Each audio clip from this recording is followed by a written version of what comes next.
again via Hollywood Reporter.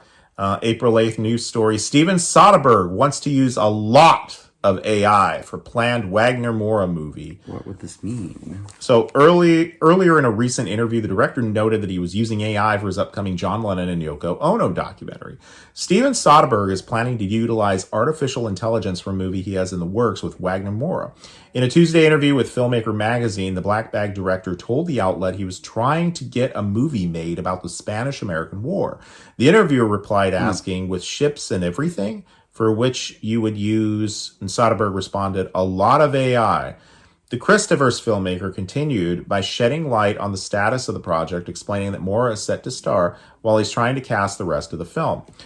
It's a really, really good story. Nobody's really done it. Every day that goes by, it becomes more timely. I've just got to get it cast. And then, let's see, he goes on. Earlier in the interview, the director noted, I've been working with AI lately on the John Lennon and Yoko Ono documentary that we're almost done with. AI has been helpful in creating thematically surreal images that occupy a dream rather than a literal space. And it's been really fun because you need a PhD in literature to tell it what to do. But like every other piece of technology, it desperately requires very close human supervision. So what are your thoughts on that? Now, were they talking about utilizing AI in the sense that they're going to use it for the writing, or they're using it for making sure that graphics stay within the laws of physics, or all across the board in every conceivable way?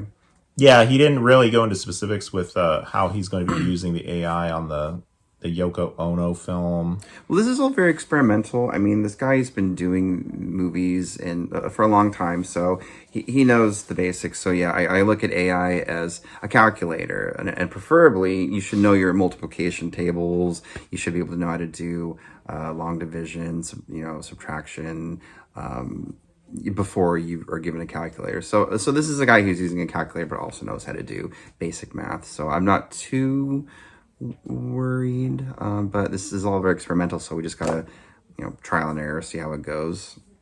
If they got the money and they got the budget, why not? I guess it's a very hot button issue, AI, and yeah, I guess I could step in with a thought about it, is the fact that it's been, I've known artists who use it as a tool, which is surprising because artists, I would have thought, the more I've talked to certain people about it, it's been very helpful as a reference for them, or it's been even helpful in utilizing it for certain things that they're trying to capture.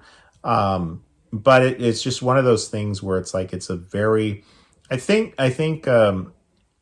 it's one of those deals where the technology, I think, has advanced at such an exponential level from even just within the last 6 months.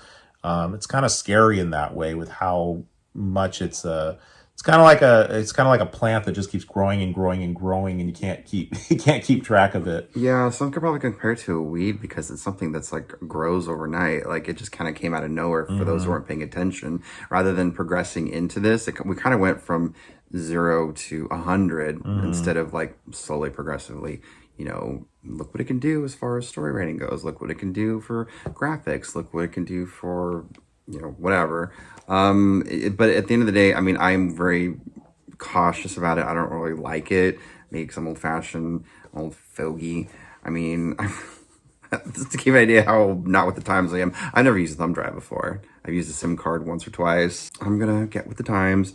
But it's, at the end of the day, whether you like it or not, you can't put that toothpaste back in the tube. It's a genie that's already out of the bottle. Yeah. So it's there. You might as well use it. It's Wild West right now. We may have to regulate it more. I mean, Twitter was like Wild West in the beginning. You literally said anything and everything, and then certain things happen, and like, all right, we gotta create a terms of service. There's certain things you can't say, there's certain things you can't do. But like I said, it's Wild West until it's not.